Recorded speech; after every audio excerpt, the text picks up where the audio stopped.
Hello, everyone, and welcome to a new edition of the Open Innovation Thursdays, our weekly review of each of the chapters of the Oxford Handbook of Open Innovation. My name is Marisol Menendez, and as you might know, I'm an open innovation enthusiast, fangirl, practitioner, and well, my life goes around it.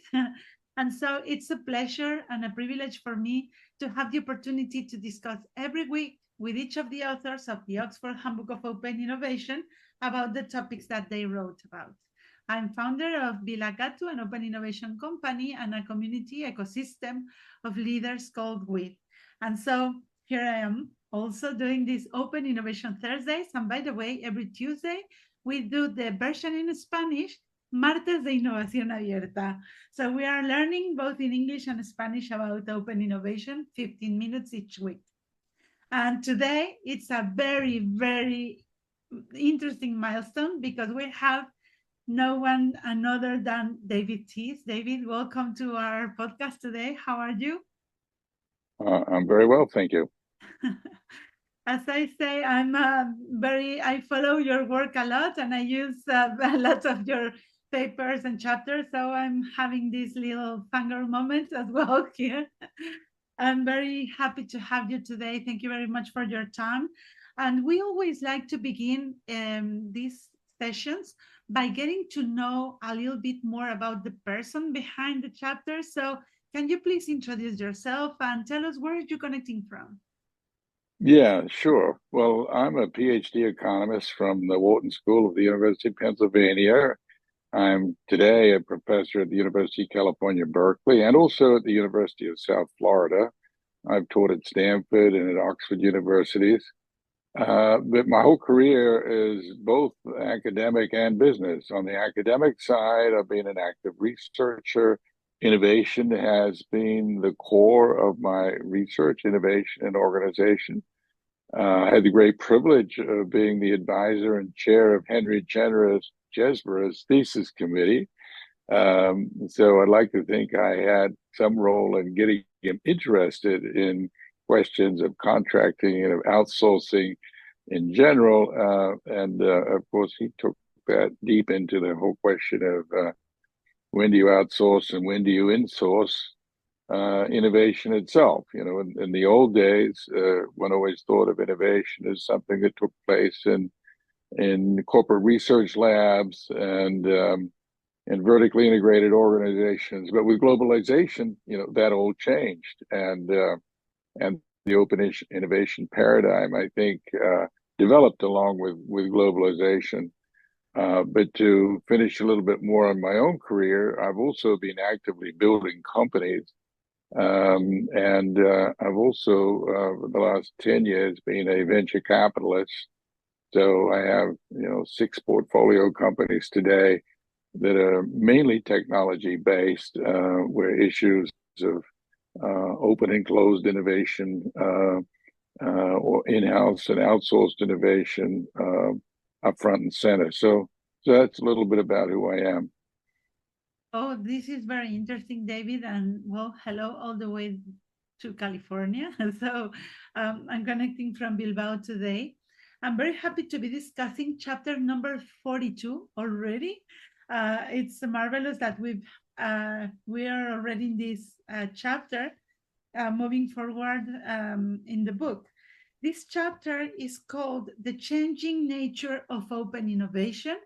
You are the only author. And as I said, it's the chapter 42 and the final chapter of this section where we are talking. Sorry, I opened this topic without having it at hand, but we are talking about open innovation and theory. No, so this is the last chapter of this section. Later on, we will move to open innovation and practice. No?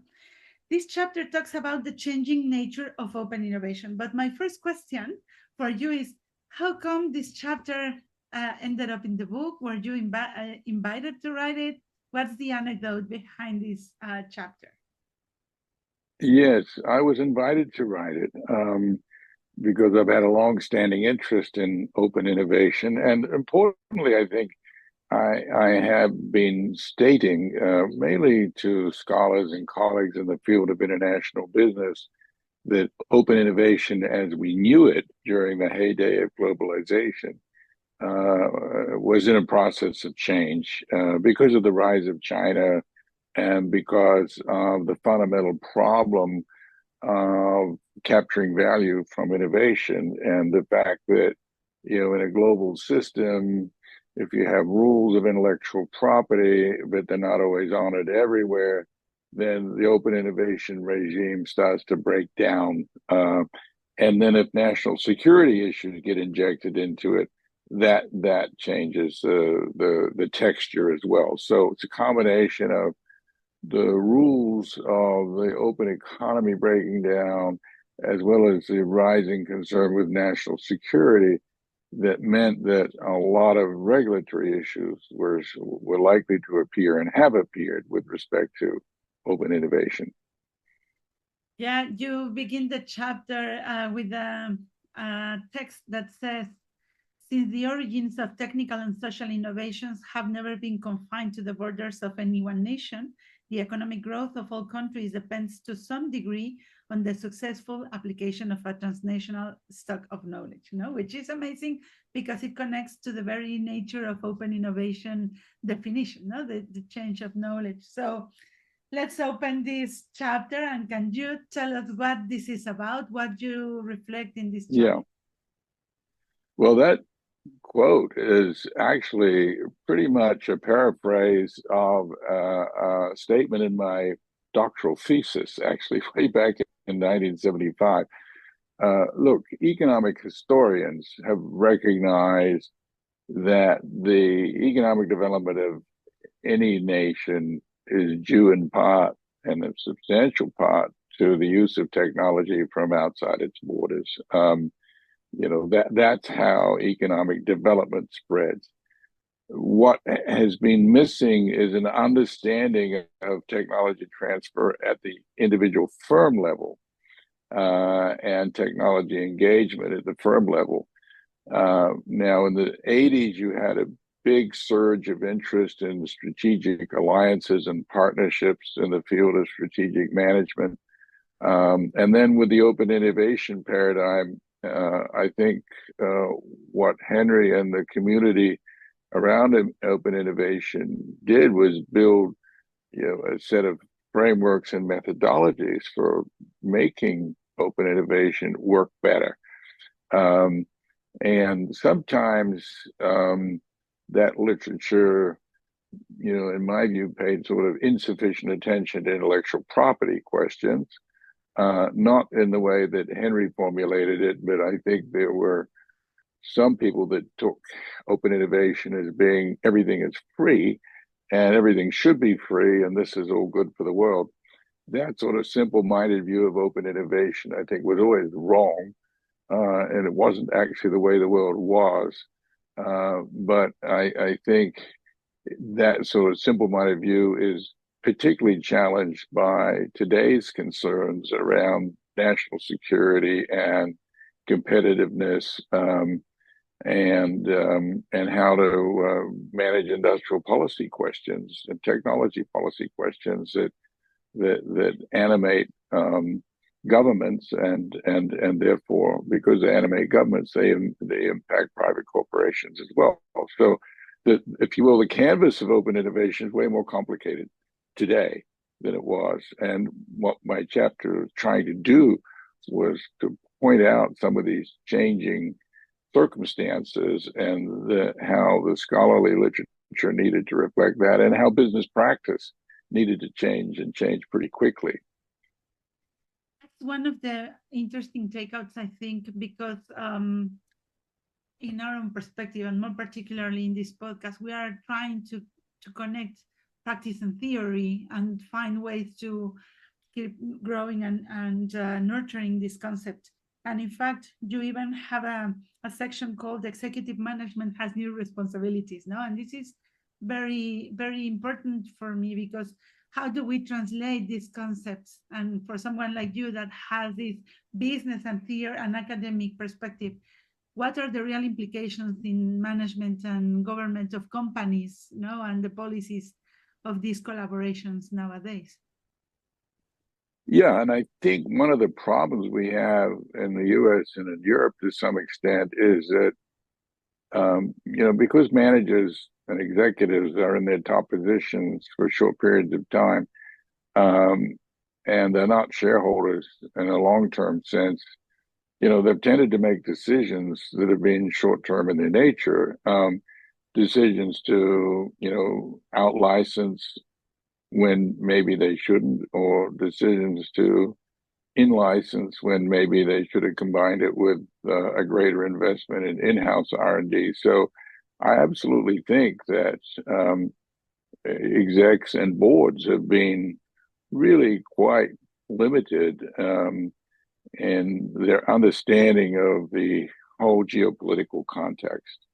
And a lot of short-term decisions have been made that actually have come back to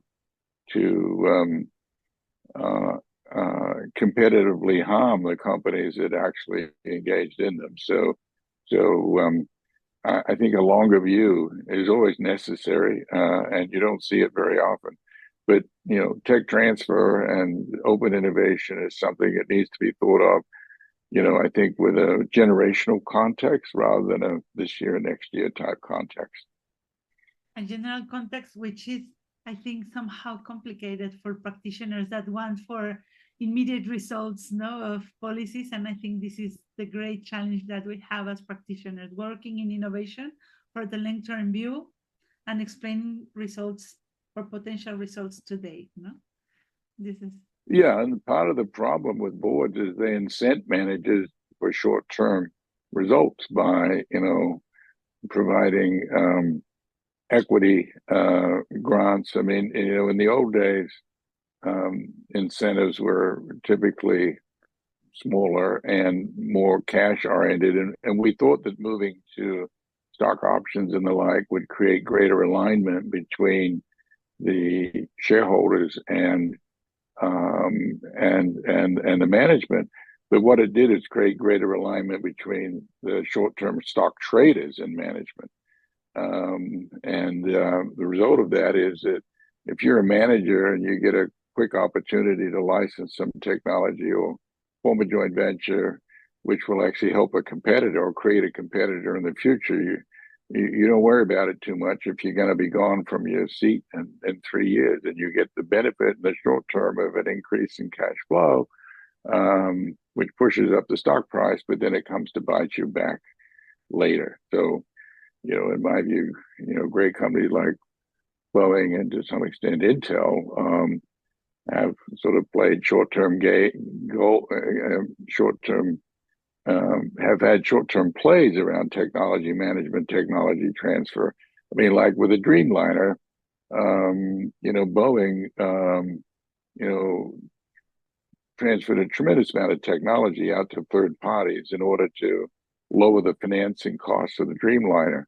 Well, maybe it did lower the financing costs, but it also, tended to create competitors and competition elsewhere.